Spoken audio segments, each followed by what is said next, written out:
பக்தி உலக நண்பர்களுக்கு ஈஸ்வரின் அன்பான வணக்கங்கள். நாம போன பதிவில் சொன்ன மாதிரியே குலதெய்வ வழிபாடு நம்மளுடைய அதிசய மனிதர். நீங்க நம்பினாலும் நம்பாட்டாலும் நான் முழுமையாக நம்புறேன். உண்மையிலே மிகப்பெரிய ஒரு அதிசய மனிதர் தான் நம்மளுடைய டி முருகப்பெருமாள். என்னுடைய லைஃப்ல நடந்தது அப்படியே அப்பட்டமாக சொன்னப்பறதான் எனக்கு அந்த நம்பிக்கை வந்தது.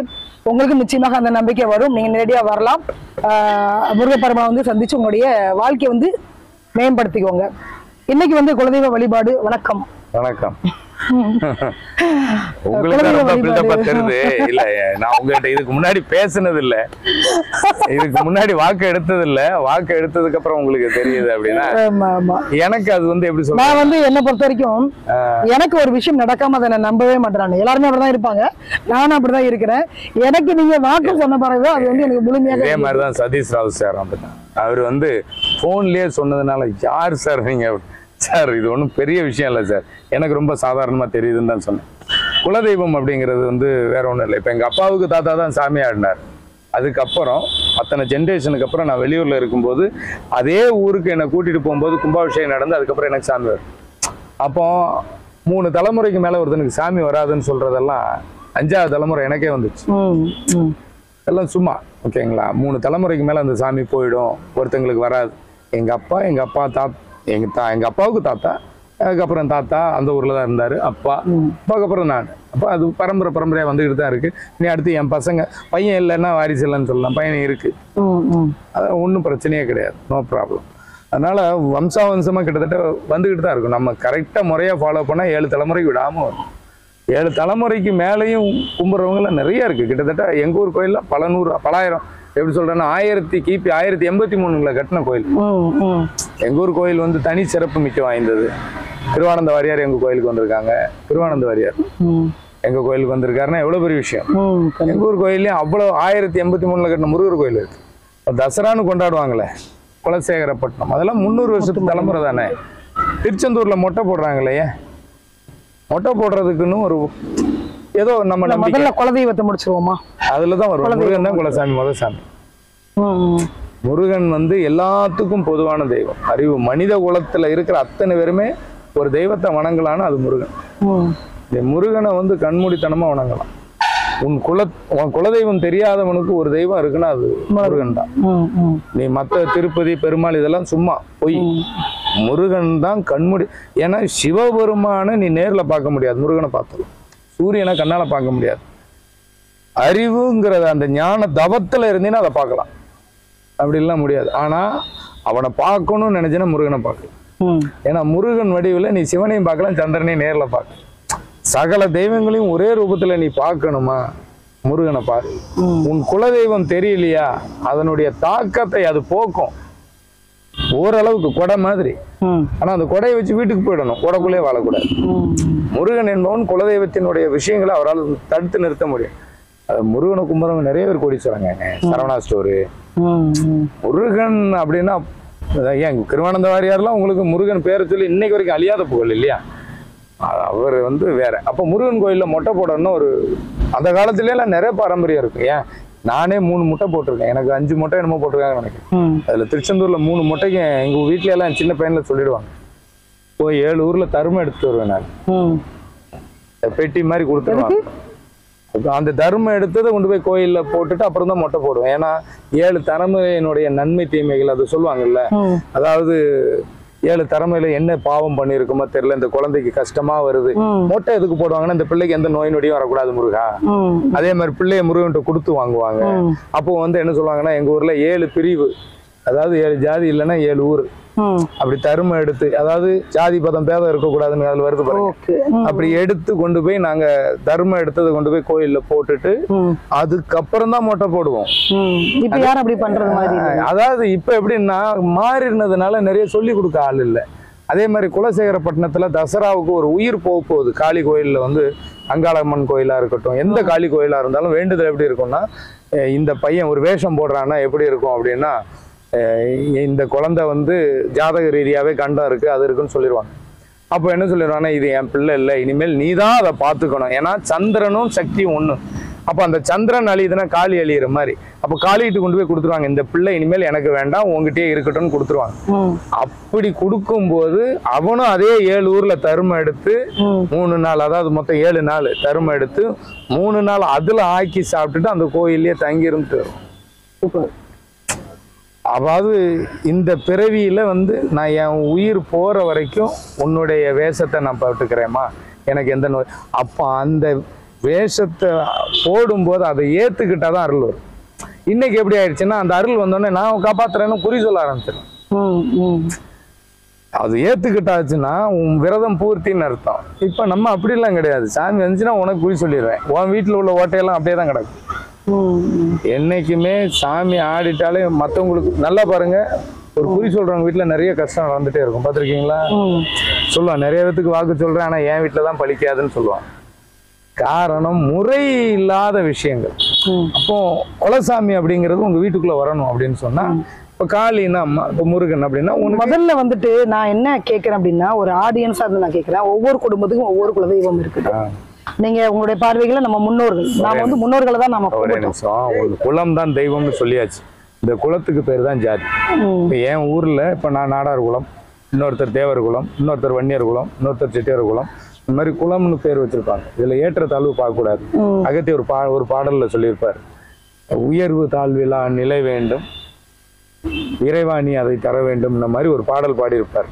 அதாவது தென்மலை ஏறிடும் அப்படிங்கிறதுனால சிவனுடைய திருமணத்துக்கு அவர் தான் அந்த நிலத்தை சரி பண்ண போவார். அப்பதான் வந்து போற வழியில ஒரு பையன் கண் குருடா இருக்கிற பெத்த தாய் தகப்பங்களுக்கு ஊழியம் பண்ணும் போது அகத்திய பெருமானே ஒரு சிறுவன் காலில் விழுவாருன்னா பெத்த தாய் தகப்பனுக்கு ஊழியம் பண்றது. நம்ம ஆளுங்க வந்து ஊருக்கே நீ படி அளக்கலனாலும் உன் வீட்டையாவது நல்லா பார்க்கணும். ஒரு சமூகத்துல இப்ப வந்து ஒரு அண்ணன் தம்பி ஒரு 16 பேர் இருக்கான், அதுல ஒருத்தன் நல்லா இருக்கான், இல்ல ஒரு 10 பேர் நல்லா இருக்காங்க, நம்ம குடும்பத்துல ஒருத்தன் கஷ்டப்படுறான்னா அவனை வளர்த்து விடணும் அப்படின்னு தாங்க. கூட பிறந்தவனுக்கு சொத்தை கொடுக்க மாட்டேன், பிரச்சனை நிறைய வந்துச்சு. அந்த காலம் மாதிரி கிடையாது. இப்பெல்லாம் நிறைய விஷயங்கள், இப்போ திருமணம்லாம் அன்னைக்கு கோர்ட்டு கேஸ் எல்லாம் போக முடியாது, ஊருக்குள்ள ஒரு தப்பு நடக்காது, எல்லா விஷயத்துக்கும் ஒரு கட்டுப்பாடு இருந்துச்சு. இன்னைக்கு சுதந்திரங்கிற பேர்ல கட்டுப்பாடே கிடையாது. அதே மாதிரி உங்களுக்கு குலசாமி அப்படின்னு சொல்லி நம்ம முன்னோர்கள் நம்ம வணங்குறோம் அப்படின்னா எந்த இடத்துல நீ கும்பிட்டேன்னு ஒரு கணக்கு இருக்கும். உன் பூர்வீகத்தை யாருக்கு சொல்லித்தர, ஒவ்வொரு கோயிலுக்குமே ஒவ்வொரு ஊருக்குமே ஒவ்வொரு வகையான வழிபாட்டு இருக்கும். எங்க ஊர்ல ஒரு வழிபாட்டு முறை இருந்ததுன்னா உங்க ஊர்ல ஒண்ணு இருக்கும். அப்ப அந்த முறை என்னன்னு நம்ம முன்னோர்கள்ட்ட கேட்கணும். அப்போ நம்ம அப்பாவுடைய அப்பாவளி குலசாமி இல்லை அவங்க அப்பாவளி குலசாமின்னு நம்ம பரம்பரையா கும்பிட்டுட்டு வந்திருப்போம். இப்போ நான் பிறந்த ஊர்ல ஒரு 3 சமூகம் இருக்குன்னா என் சமூகத்தை சார்ந்ததுல நாங்க குலசாமின்னு ஒண்ணு கும்பிடுவோம், ஊர் தெய்வம்னு ஒண்ணு கும்பிடுவோம். ஆனா இது எல்லாருமே அங்காளி பங்காளியா இருக்கும். அப்போ அப்ப 8 அடி பாஞ்சா குட்டி 16 அடி. இந்த மாதிரி நம்ம அப்பா வழியில நம்ம அம்மா வழியில கிளை தெய்வங்கள்னு வரும். அதாவது இந்த தாய் மாமன் சீரு, சித்தி சீரு, சித்தப்பன் சீருன்னு வருது இல்ல, அதே மாதிரி நம்ம அப்பாவுடைய அம்மா வழியும் நம்ம அம்மாவுடைய அப்பா அம்மா வழியும், அதே மாதிரி திருமணமானவங்களுக்கு நம்ம அப்பாவுக்கு அவங்க மாமனாருடைய அப்பா அம்மா வழியும் மாமியாருடைய அப்பா அம்மா வழியும், இந்த 8 பேர் பிறந்த ஊர்ல உள்ள தெய்வங்களை போய் பார்த்துட்டு வர்றது. தெய்வம் வந்து வேற எதையும் கேட்காதுங்க, வெத்தலையும் களிப்பாக்கும் தான் கேட்கும். மாலை போடுறது நம்ம விருப்பம் தான். பன்னீர், பூஜை, பால், பழம், விபூதி, குங்குமம் இது எல்லாமே நாம கொண்டுட்டு வந்தது.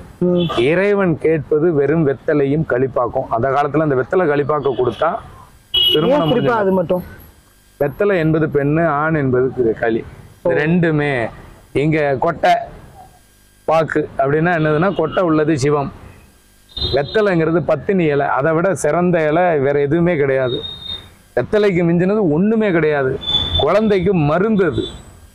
அப்போ அதை தெய்வமா வச்சிருக்கான். உங்களுக்கு இந்த உலகத்துல மிகப்பெரிய இலை, ரொம்ப புனிதமான இலைன்னா வெத்தலை தான், வெற்றிலை அதுக்கு பேர். ஒண்ணுமே இல்லை, இல்லை எந்த தீங்கும் கிடையாது நட்டம், வெற்றி இலை, எந்த தீங்குமே கிடையாது, எல்லாமே. கொட்டைப்பாக்கும் வெத்தலைங்கிறது ஆண் பெண், நாங்க இங்கதான் இருக்கோம் அப்படின்னு அர்த்தம். தெய்வம் அதைத்தான் கேட்கும், நாங்க இங்க இருக்கோங்கிறத நீ நம்புற போதும், அவ்வளவுதான். இறைவனுக்கு எந்த தேவையும் கிடையாதுங்க. அவங்க நம்ம வந்து கேட்கும் போது கிடைக்கும். அது இந்த ஜாதகத்துல எது கெட்டிருக்கோ அந்த வழியில உள்ள தெய்வத்தை போய் நம்ம வணங்கும் போது இதுல ஏதாவது ஒரு தெய்வம் நமக்கு அள்ளி கொடுக்க ரெடியா இருக்கும். அது எதுன்னு கண்டுபிடிக்கும், கண்டுபிடிச்சா சூப்பரா இருக்கும். உங்களுக்கு உங்க அப்பாவுடைய அப்பா வழி தெய்வத்துக்கே எல்லா தெய்வமும் வரும். ஆனா நம்மளுடைய கடமை அந்த 7 வழியும் போய் பார்க்கணும் ஒரு முறையாவது. என் தந்தையினுடைய தந்தை வழிக்கு எல்லா தெய்வமும் வந்துடும். ஆனா மீதி அந்த 7 தெய்வத்துக்கும் இப்ப நம்ம எப்படின்னா நம்ம அப்பா வீட்டுல இருக்காரு, நம்ம வெளியூர்ல இருந்து வந்திருக்கோம், நம்மளை பார்க்க எல்லாரும் வீட்டுக்கு வந்துருவோம். ஆனா நமக்கு நேரம் கிடைக்கும் போது அவங்க வீட்டுக்கு போகலைன்னா அவங்க வருத்தப்படுறாங்க. அது மாதிரி ஒரு முறை போய் பார்த்துட்டு வரும்போது நமக்கு நிறைய விஷயங்கள் இருக்கும். இதெல்லாம் பாரம்பரியம். அந்த காலத்துல என்ன, டேய் சித்தப்பா வீட்டுல ஒரு திருவிழா, மாமன் வீட்டுல திருவிழான்னா வண்டி கட்டி போவாங்க. கோயில் குளத்துக்கு போறதுதான் பொழுதுபோக்காகவும் கடமையாகவும் இருந்தது. அதுக்கு பேர் சீர்வழின்னு வச்சாங்க. நமக்கு சீர் சின்னத்தை நம்ம செய்ய வேண்டிய கடமை. இப்ப அப்படிலாம் கிடையாது. சரி, அதுக்கான வழிபாடு என்னன்றத சொல்லுங்க. வீட்டுக்குள்ள எப்படி குலதெய்வத்தை கொண்டு வர்றதுன்றது. வீட்டுக்குள்ள குலதெய்வம் வந்து தெரியாதவன் தான் கொண்டு வரணும். இந்த 8 வழி தெரிஞ்சிருக்கணும். இன்னொரு விஷயம் என்ன அப்படின்னா, நீங்க வந்து ரொம்ப முடியல, எனக்கு எங்க அப்பா அம்மா எதுவுமே சொல்லி தரல, இப்ப அப்படிதான் நிறைய பேர் இருக்கு, அப்பா அம்மாவே எனக்கு எதுவுமே சொல்லி தரல, நான் குலதெய்வத்தை எப்படி வீட்டுல வச்சு வணங்குறது அப்படின்னா, நீங்க வந்து ஒரு 7 ஊர்ல போய் எப்படி தர்மம் எடுக்கிறோன்னா அது மாதிரி 7 ஊர்ல போய் தண்ணி எடுக்கணும். போர் தண்ணியா இருக்கணும், நிலத்து தண்ணி, கிணத்து தண்ணி, போர் தண்ணி எடுக்கணும். 7 ஊர் தண்ணி எடுத்துட்டு வந்துட்டு அது உள்ள வந்து கெட்டு போகாம அந்த தண்ணி வந்து வாசனையா இருக்கணுங்கிறதுனால பட்டை, கிராம்பு, ஏலக்காய், பிரியாணி இலை, அன்னாச்சி பூ, மராட்டி மூக்கு, இதெல்லாம் வந்து வாசனை திரவியங்கள். ஜவ்வாது, அக்தர், இந்த மாதிரி பொருள் எல்லாமே வாசனை. அந்த காலத்துல வேர்கள் போடுவாங்க, இன்னைக்கு அந்த மாதிரி வேர்கள் எல்லாம் தெரியாது. நிறைய வெட்டி வேர், நிறைய வேர்கள் போடலாம். இன்னைக்கு அந்த வேர் அவங்களுக்கு தெரியாது, நம்ம சொன்னாலும் அவங்க போய் எடுக்க முடியாது. அப்போ என்ன பண்ணா, இந்த பொருளை எடுத்து அரைச்சிட்டு அது உள்ள பச்சை கற்பூரத்தையும் சேர்த்துட்டு அப்ளை பண்ணிட்டு அந்த தண்ணிக்குள்ள போட்டுட்டு கொஞ்சம் பன்னீரையும் ஊத்திட்டு, சில பேர் 5 மா இலைக்கு மேல வைக்க கூடாதுன்னு சொல்லுவாங்க. ஐயங்காரெல்லாம் வந்து 5 மா இலைக்கு மேல வைக்க கூடாது, ஏன்னா லட்சுமி அப்படின்னு. 7, 9, 13 இலை வைக்கலாம். 13 இலைங்கிறதெல்லாம் உங்களுக்கு மொத்தமா அடங்கிடும். 7ங்கிறதுக்கு 7 கிரகம் எதுல வைக்கணும்? அந்த கலசத்துல வச்சுட்டு அந்த தண்ணியை ஊத்திரணும். நீங்க சொன்ன அந்த மாதிரியான வாசனை மிக்ஸ் பண்ணி தண்ணி அதுல ஊத்திட்டு மீதி இருக்கிற தண்ணியை நம்ம சேஃப்டி பண்ணி வச்சுக்கணும். சரி, இந்த பவுடர் எல்லாம் போட்டு மிக்ஸ் பண்ணிட்டு கடைசியில என்ன பண்ணணும்னா, விபூதி ஒரு கையை அள்ளி, இந்த விபூதி யாரு அப்படின்னா இந்த உடலா இருந்து அழிஞ்சவங்க தான் விபூதி. அப்ப என் குலதெய்வம் இது நாள் வரைக்கும் நான் உங்க இருக்கிற இடம் தெரியாம போயிட்டேன், கண்டிப்பா எனக்கு வழிகாட்டுங்க, நான் உங்களை வந்து கண்டிப்பா நான் வணங்குறேன் அப்படின்னு நீங்க கும்பிடும்போது அது உங்களுக்கு வழிகாட்டிடும். அப்ப அது உள்ள அந்த திருநீர் அது உள்ள போட்டுட்டு சில பேர் வந்து அந்த ஏதாவது காயின் போடணும்னா போடலாம், இல்லைன்னா ஒன்று அப்படியே விட்டுடலாம். மேல மட்டை தேங்காயோ இல்ல தேங்காயோ மாயிலையோ வச்சு அதை வைக்கும் போது பௌர்ணமி நீ அதை வணங்கும் போது முதல்ல அந்த தெய்வத்துல எது வந்து உட்காரும் அப்படின்னா மாந்தினா சனிக்கு புள்ள. சனிக்கு புள்ளனா நீங்க கும்புற பூவாடக்காரி கன்னி தெய்வம் தான் முதல்ல உள்ள வரும். ஒரு 48 நாள் அதை வணங்கினாலே வெறும் ஒரு டம்ளர் தண்ணியோ இல்ல உனக்கு பிடிச்ச மாதிரி விளக்கு ஏத்துறியோ இல்ல ஒரு ஊதுபத்தி ஏத்துனாலோ நீ தினமும் அதை வணங்கிட்ட அதுலதான் இருக்குன்னு நம்பிட்டேன்னா காட்சி கொடுத்துரும். அதுக்கு ஒரு கிளாஸ் தண்ணி வச்சா மட்டும் நமக்கு போதும். வேற என்ன போடணும் அதுல? ஏதாவது தண்ணி தேவை, அதை வச்சு நம்ம ஊதுபத்தி ஏத்தி. தெய்வம் நிறைய கேட்காதுங்க, ஏன்னா வீட்டுல வச்சிருக்கேன்ல உங்களுக்கு. எங்க அப்பாவுக்கு அம்மா கும்பிட்ட சாமியாப்பா அந்த மாதிரி ஒரு தெய்வம் வந்து எனக்கு காட்சி கொடுக்கும்போது அது எங்க அம்மா கும்பிட்டதுன்னாரு. எங்க அப்பா சொல்லாத கோயிலெல்லாம் நிறைய எனக்கு காட்சி கொடுத்துருக்கு. சாமி ஆடுறவங்க எல்லாரும் குடும்பத்திலும் இருப்பாங்க. இறைவன் அருள் பெற்றவங்க அவங்கவுங்க குடும்பத்துல அவங்கவுங்க முன்னோர்கள் ஆசி பெற்றவங்க இருப்பாங்க. முதல்ல இந்த மாந்தி கண்ணின்னா என்ன நிறைய பேருக்கு தெரியாது. கண்ணின்னா தான் மாந்தி வந்து எப்பவுமே ஜாதகத்துல இருக்கிற இடம் கெட்டு போகும்மா. மாந்தி ஒரு இடத்துல நீ கவனிக்கலாம். நம்ம வீட்டுல வம்சாவளி தான். இப்ப எங்க தாத்தா கூட பிறந்த தங்கை இறந்தது, எங்க அப்பா கூட பிறந்த தங்கை இறந்தது, என் கூட பிறந்த தங்கை இறந்தது. வம்சாவளியா வந்துகிட்டே இருக்கும், அது காட்டிக்கிட்டே இருக்கும். அதை நிறுத்தணும்னா அதை கலசம் வச்சீங்கன்னா நின்றுடும், உங்களுக்கு அள்ளி கொடுத்துரும். இல்ல இந்த குலதெய்வ வழிபாடுல எனக்கு இல்ல அதை சொல்லி முடிச்சிடறேன். அரை கண்ணி 1000 தேவதைக்கு சமம். ஒரு மாந்தி 1000 தேவதைக்கு சமம் அப்படின்னா இந்த உலகத்துல நீ நினைக்காததெல்லாம் தரும். நான் இந்த மாதிரி நிறைய வீட்டுல வச்சு கொடுத்துருக்கேன். இந்த கோமா பேஷன் எல்லாம் சொன்னேன் இல்லையா, வச்சு கொடுத்துருக்கேன்.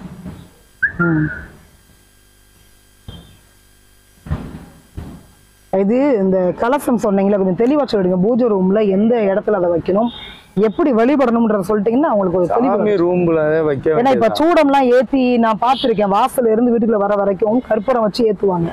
அந்த குலதெய்வங்களுக்கு ஒவ்வொரு பிடிச்ச மாதிரி அப்படிலாம் கிடையவே கிடையாது. நீங்க வாசல்ல நான் வந்து ஒரு சில இடத்துக்கெல்லாம் தேங்காய் எடுத்துட்டு போய் இப்படி வாசல்ல தட்டினா 2 உடைஞ்சிடும். தூக்கி கீழே இந்த புடின்னு தூக்கி போடுவேன், கீழே விழுந்து 2 உடைஞ்சிடும். இதெல்லாம் நம்மளுடைய நம்பிக்கை. நீங்க கலசம் வச்சாலே அது உள்ள வந்து கலசம் வச்சு டெய்லி பூஜை பண்ணணுமா? நிறைய பேத்துக்கு இங்க வந்தவங்களுக்கு அதுதான் கலசம் வச்சு டெய்லி பூஜை பண்ணணுமா? ஆமா, நான் நேர்ல என்னை தேடி நேர்ல வருவாங்க இல்லையா, அவங்களுக்கு வாக்கு எடுத்த கதெல்லாம் நிறைய இருக்கும். வெளிநாடு வரைக்கும் இங்க இருந்து தண்ணி எடுத்துட்டு போய் கலசம் வச்சவங்க எல்லாம் இருக்காங்க. இப்போ ஒரு பையன் நீங்க சொன்ன மாதிரியே கோயில் கோயிலா சுத்துறேன், இது எப்படி உங்களுக்கு தெரியும்னு கேட்கறான். மெசேஜ் போட்டிருக்கான், போன்ல தான் இருக்கு. இந்த மாதிரி நம்ம கலசம் வச்சுட்டாலே காட்சி கொடுக்க ஆரம்பிச்சு. நீ அதை எப்படி வேணாலும் வணங்கலாம். இங்க ஒவ்வொருத்தங்க வழிபாடு வேற வேறையா இருக்கும். இப்போ உங்க அதாவது நம்ம சைட்ல வந்து ஒரு சிலர் வந்து பூ போட்டு பால் பழம் வச்சு, ஒரு சிலர்லாம் பாயசம் வச்சு அந்த தெய்வத்தை அப்படி விழுந்து கவனிப்போம். ஒரு சிலர் வந்து சும்மா ஸ்வீட் பாக்ஸ் வச்சுட்டு மாசத்துல ஒரு நாள் கும்பிடுவான். ஆனா தினமும் கும்பிடுறவனுக்கு தகுந்த மாதிரி பலன் கிடைக்கும். இப்ப எங்க வீட்டுல எல்லாம் அவன் வந்து தினமும் ஒரு டம்ளர் பால் வைப்பா, ஒரு டம்ளர் தண்ணி வைப்பா. ஏதோ வீட்டுல என்ன சமையல் பண்ணியிருக்கோ நான் அதை தான் சொல்லியிருப்பேன். வீட்டுல நான் நான்வெஜ் அதிகமா இருக்காது, அதனால வீட்டுல சாம்பார் சாதம், தயிர் சாதம், ஏதாவது ஒண்ணு சமைச்சிருக்கோம்னா அந்த சாமிக்குன்னு எதையாவது ஒண்ணு சமைச்சு புளியோதையாவது வச்சிருவாங்க. உறுப்பினை இருக்கிறவன் தான் வைக்க முடியும். அதனாலதான் உடைச்சு சொல்லுவேன், அது அதை பராமரிக்கணும், இல்லைன்னா அடிக்கும். நம்ம அப்பா மாதிரி நிறைய பேத்துக்கு கனவுல எல்லாம் பாம்பு வரும். பாம்பு வர வீட்டுல எல்லாம் வச்சான்னு வச்சுக்கோங்க, டப்புன்னு தெரிஞ்சிடும். ஏங்க நான் வச்ச வீட்டுல எல்லாம் சாமி ஆடிடுங்க, அதான் பிரச்சனை. அதான் நிறைய பேர் வீட்டுக்கு இப்ப போறது இல்லை. அப்ப அவங்க எல்லாம் வந்து நான்வெஜ் சேர்க்கலாமா எப்படி? அது இல்ல பூஜை ரூம் தனியா இருக்கணுமா? தாம்பரத்துல அந்த பொண்ணு பேரு பவானின்னு பேரு, ரெட்டை குழந்தை. இப்போ அதே மாதிரி கல்யாணம் ஆகாம 35 வயசுல கல்யாணம் ஆன பொண்ணு. அதே மாதிரி கோமா பேஷண்ட்டு. இப்போ அவங்க தங்கச்சி ஹஸ்பண்டும் கோமா பேஷண்ட்டு, கங்கா தேவின்னு பேரு. இந்த மாதிரி நிறைய பேர், இந்த மாதிரி சொல்லிட்டே இருக்கலாம். நிறைய பேர் வீட்டில் கலசம் வந்து நான் வச்சுக்கிட்டே இருந்தேன். இப்போ அதை நான் தான் ஸ்டாப் பண்ணிட்டேன். ஏன்னா ஒவ்வொரு வீட்டுக்கு நம்ம போக வேண்டியதுக்கு, டிராவல் எடுக்க வேண்டியது இருக்கு. திருப்பூர் போயிருக்கேன், கோயம்புத்தூர் போயிருக்கேன், திருப்பூர், கோயம்புத்தூர், மதுரை, திருச்சி, வெளியூர்ல எங்க போயிருக்கேன், பெங்களூரு, வேற இப்படி நிறைய ஊருக்கு போயிருக்கேன். ரொம்ப கட்டா என்னை பத்தி தெரிஞ்சவங்க கண்டிப்பா கூப்பிட்டுருவாங்க. சும்மா எல்லாருக்கும் வைக்க கூடாதுன்னு. ஏன்னா இன்னைக்கு நிறைய போலி இருக்கிறதுனால நம்மளும் பணத்துக்காக பேசுவான்னு சொல்லுவாங்கிறதுக்காக பாதி போக மாட்டேங்க. எனக்கு இது வந்து டிப்ரெஷனை கொடுத்துரும். எல்லாரும் பணத்துக்காக தானுங்க. உங்க ஃபீஸ் எவ்வளவு? இப்போ ஒரு சிலர்லாம் சொல்லுவாங்க, சார் உங்க ஃபீஸ் எவ்வளோன்னு சொல்லுங்க சார், நீங்க போன்ல சொல்ல முடியுமா? அம்மா எனக்கு கோவம் வந்துடும். அப்படின்னா பல லட்சம் பேர் இருக்கா, நீ போய் பாடுற அப்படின்னு. நான் இப்படித்தான், என்கிட்ட பார்க்கணும் விதி இருக்குன்னா அவன் வருவான். எனக்கு இறைவன் சொன்னது ஒன்னே ஒண்ணுதான், ஆன்மீகத்தின் உச்சத்துக்கே போவே. கிருஷ்ண பரமாத்மா சொன்னது. சிவன் இந்த உலகத்தில் உள்ள எப்பேற்பட்ட தெய்வமும் உனக்கு அடங்கும்னு சொன்னது எனக்கு அவர் கொடுத்தது விபூதி. அதனாலதான் நான் யார் வீட்டுல போய் விபூதி போட்டாலும் தெய்வம் இறங்கிடும். ஏங்க கட்டி கோயில் கும்பாபிஷேகம் பண்ணாத 2-3 கோயிலுக்கே போயிருக்கேன் நான். கோயில் எந்திரிச்சு இன்னைக்கு கும்பாபிஷேகம் வாங்கின இதெல்லாம் இருக்கு. இதெல்லாம் ரொம்ப பெருமையா சொன்ன மாதிரி இருக்குங்கிறதுனால நான் சொல்ல மாட்டேன். நான் அப்படி பண்ணிருக்கேன் இப்படி பண்ணிருக்கேன், நான் ரொம்ப பில்டப் பண்ண மாதிரி இருக்கும். இவன் ஏதோ ஃப்ராட் பண்றான மாதிரி பேசிடுவானே. நம்ம மக்களுக்கு அறிவு அவ்வளவுதான், யோசிக்கவே மாட்டான். அதனால விருப்பம் இருக்கிற வரட்டும் அப்படின்னு மாதிரி தான். தீராத பிரச்சனையும் தீர்க்கணும்னு என்னால எழுதப்பட்டிருந்தா அதை மாத்த முடியாது. ஆனா அதுக்கு அவன் வரணும். டாக்டர் கிட்ட பல லட்சம் கொடுத்து கஞ்சி குழந்தை ஒரு பையன், இப்போ நான் பேசணும்னு அவன் ஏங்க இப்ப சமீபத்துல நம்பர் கொடுக்குற பேசுங்க. அந்த பையன் என் குழந்தைக்கு நீங்க தான் பேர் வைக்கணும்னு சொல்லி கடைசியில இப்ப அந்த பொண்ணுக்கு நான் தான் பேர் வச்சேன். 60 நாள் அந்த பொண்ணுக்கு பேர் வைக்காம விட்டுட்டே இருந்தேன். இப்பதான் பேர் வச்சேன். அந்த பையன் மறுபடியும் இன்னும் பேசணும் அப்படின்னு சொல்லிட்டு இருக்கான். அந்த குழந்தை வந்து அவனுக்கு வந்து டாக்டர் மூலமா கிடைச்சிருக்கு. அடுத்த குழந்தை உனக்கு நான் சொன்னது செய், நேரடியாவே இருக்கும். அவ்வளவு லட்சம் செலவு பண்ணி மருத்துவ ரீதியா அவன் அதுல அவ்வளவு வேதை பண்றான். அப்ப அந்த கிரக ஆதிபத்தி அவனுக்கு போதில்லை. பாவம் தான் மக்கள். இதனால ஒரு குழந்தைக்கு பேர் வைக்கணுமானா நம்ம அந்த அளவுக்கு ஒருத்தான்னு யோசிச்சுதான் நான் வைக்கல. என் ஒய்ஃபு ஏங்க ஒரு குழந்தைக்கு பேர் வைக்கிறதுக்கு என்னங்க, அதுக்கப்புறம் தான் வச்சு ஒரு 4 நாள் தான் இருக்கும். சரி, அவ்வளவுதான். குலதெய்வத்தை நம்ம கும்பிட்டா நம்மளுடைய கஷ்டம் எல்லாம் தீரும்ன்றீங்க. குலதெய்வத்தை கும்பிட்டால குலதெய்வம் நம்ம வீட்டுக்குள்ள வரணும்னா இதை பண்ணணும். இது கலசம் வச்சா வரும், வந்துரும். முதல்ல அதை வைக்க தெரியணும். 7 ஊர் தண்ணி சும்மா இஷ்டத்துக்கு எடுத்துலாம் வைக்க கூடாது. 7 ஊர் தண்ணி இருக்கணும். இதுல பெஸ்ட் 7 குளத்து தண்ணி, அதை விட்டா 7 ஆத்து தண்ணி, அதை விட பெஸ்ட் அப்படின்னு சொன்னீங்கன்னா 7 கடல் தண்ணி நம்ம எடுக்க முடியாது. அதை விட பெஸ்ட் இந்த 7 கடலை விட பெஸ்ட் நான் சொன்னேன்ல இந்த 7 ஊரு. நம்ம குலசாமிங்கிறது நம்ம கூடவே தான் இருக்கும். இந்த 7 ஊர் தண்ணியை எடுத்துட்டு வந்துட்டீங்கன்னா நம்ம ஊர் தண்ணி நம்ம சேர்க்க, நம்ம வீட்டு தண்ணிங்கிறது நம்ம வீட்டுல தானே இருக்கும், அந்த ஊர்ல தான் இருப்போம். அப்படி இல்லாதவன் அந்த ஊர் தண்ணியை எடுக்க வேண்டியது. அப்ப 7 ஊர் தண்ணிங்கிறது அந்த கிளை வழிதான். அப்ப அதை அன்னைக்கு வைக்கும் பொழுது நம்ம படையெல்லாம் போடணுமா? என்ன பௌர்ணமிக்கு தாங்க சார். பௌர்ணமி அன்னைக்கு செய்யணுமா? அதை பௌர்ணமி செஞ்சா நல்லா இருக்கும். எனக்கு தெரிஞ்சு மாத்துறதெல்லாம் அந்த கலசமா அந்த மேல தேங்காய் மாயெல்லாம் மாத்துறதெல்லாம் மாத்திக்கலாங்க. மாசத்துக்கு ஒரு நாள் மாத்திக்கலாம். தண்ணியை மட்டும் தூர ஊத்திடக்கூடாது. அப்புறம் அந்த இதெல்லாம் கட்டுறாங்க. தண்ணி கெடாது. தண்ணி குறைய அந்த மிச்ச தண்ணி இருந்துச்சுல அதை ஊத்திக்கலாம். தண்ணி மிச்சம் இருந்துச்சுல்ல அதை அதுல ஊத்திக்கலாம். அதுலயும் குறைஞ்சுன்னா பன்னீர் ஊத்தலாம். 13 வருஷம் நம்ம அதை வச்சிருக்கோம். பன்னீர் ஊத்திட்டே இருக்கலாம். கண்ணுக்கு நம்ம ஊர்ல இந்த பெட்டி மாதிரி கட்டி அதுக்கும் மேல ஏதாவது போடணும்னு விருப்பப்படுறவன் நவதானியம் வாங்கி அதுல போடலாம். சில பேர் வீட்டுல முளைச்சிரும், அதனால போட மாட்டேன். ஏங்க என் வீட்டுல மட்டை தேங்காய்ங்க, உரிச்ச தேங்காய் இருக்குது இல்ல, உரிச்ச தேங்காய் நான் சாமிக்கு வச்சது முளைச்சிருச்சுங்க. வீட்டுக்குள்ள வச்சது எந்த நிழலும் கிடையாது, வெயிலும் கிடையாது. வச்ச தேங்காய் முளைச்சிருச்சு இல்ல உங்களுக்கு, அதான பிரச்சனை உங்களுக்கு. அப்ப எவ்வளவு பவர்ஃபுல்லா இருக்குது அது. எப்படி வச்ச மட்டை தேங்காய் முளைச்சிருச்சு, கிட்ட கொண்டு போங்க, அவ்வளவுதான். எல்லாம் பாத்துங்க. நம்ம ஊர்ல கன்னிக்கு வந்துட்டு கும்பிட்டு அந்த துணியெல்லாம் எடுத்து பெட்டியில கட்டி வச்சிருவாங்க தெரியுமா? அடுத்த வருஷம் தான் அதை பயன்படுத்த. கன்னிங்கிறதுனால நான் சொல்றேன். எனக்கு அதை பண்ணுனாங்க 8 வயசு இருக்கும்போது. கன்னிங்கிறதுனால சொல்றேன். எல்லார் வீட்லயும் கன்னி உண்டு. எனக்கு அப்புறம் பிறந்த என் தங்கை, அதுக்கப்புறம் அவ 3 வயசுல தெய்வமாயிட்டா, கன்னி தெய்வமாயிட்டா. அதுக்கு முன்னாடி எங்க அப்பா கூட பிறந்த 2 பேரு, அதுக்கு முன்னாடி உள்ளவங்க எல்லாம் இருக்காங்கன்னா வம்சமா வந்தது. ஆனா இப்ப என் தங்கை என் தம்பி, அவ போட்டோ கிடையாது, எங்க அவளை வச்சோங்கிற எதுவும் தெரியாது. இப்ப அந்த இடமே கிடையாது. ஆனா இப்ப என் தம்பி 35 வயசுல அவன் கனவுல நான் அக்கா, என் பேர் செல்வி, நான் உன்னை தேடி வந்திருக்கேன், அப்பா வாங்கன்னு கேட்டு காட்சி கொடுத்து வீட்டுல இருக்கிற மாதிரி அப்படி 2 ஒளியா போய் கரெக்டா கண்ணாடியில இருந்தான். இப்ப அந்த இடத்துல வச்சு கும்பிடுறோம். என் தம்பி அவளை பார்த்தது கூட கிடையாது, அந்த காட்சி கொடுத்துருக்கானா நான் வணங்குவேன். அதனால இல்ல அந்த துணி நான் கேட்டேன் இல்லையா, பெட்டியில கட்டி வைப்பாங்க. ஒவ்வொரு வீட்டுல ஒவ்வொரு மாதிரின்னு சொன்னாங்க. ஆமா, ஒரு சிலர் வீட்டுல பெட்டி வைப்பாங்க, ஒரு சிலர் வீட்டுல பீரோ வச்சிருப்பாங்க, ஒரு சிலர் வீட்டுல புடவை எடுத்து வச்சு அடுத்த வருஷம் தான் எடுப்பாங்க. அதுதான் கேக்குறேன். ஒரு சில வீட்டுல என்ன பண்ணுவாங்கன்னா, எங்க அது கும்பிடுற வழிமுறைகள் இதுதானா? வீட்டுல என்ன பண்ணுவாங்க போய் கும்பிடுறது.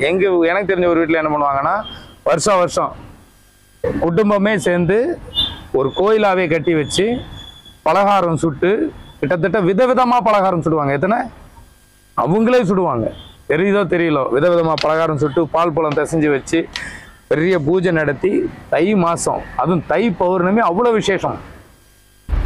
அமாவாசைக்கே போக மாட்டாங்க. தை மாசம். இன்னைக்கு எங்க ஊர்ல அவர் தான் நம்பர் 1 கோடீஸ்வரன். சென்னையிலே 2-3 petrol bunk, SVS oil owner எங்க ஊர் தான். ராணி வெங்கடேசன் அவர் மனைவி எங்க ஊர் தான். பியூலா ராஜேஷ் ஹெல்த் மினிஸ்டர் என் ஊர் தான். இதை விட வேற என்ன? சரி, ஓகே. குலதெய்வ வழிபாட முடிச்சிடலாமா? அவ்வளவுதான். குலதெய்வத்தை நல்லா கும்பிட்டா, உருப்படியா கும்பிட்டா, இதுல சிறப்பு. உன் குலதெய்வத்தை விட வீட்டுல மாந்தி எல்லார் வீட்லயும் இருக்கும். கன்னி தெய்வத்தை வணங்கினா செல்வம் பெறும். அது எப்படின்றது கொஞ்சம் சிம்பிளா சொல்லி முடிச்சிருங்களேன். அதான் கலசம் வைக்க சொல்லிட்டாங்க. கன்னிக்கும் அது இதுதான். கன்னி தான் கலசத்துல முதல்ல உட்காரும், அப்புறம் தான் குலசாமி வரும். ஓகே, சரி. குழந்தை தாங்க முதல்ல. இப்போ ஒரு வீட்டுக்கு போறீங்க, ஒரு வீட்டுக்கு போறீங்க, முதல்ல நம்மளை பார்த்தோன்னே யாருங்க ஓடி வருவா?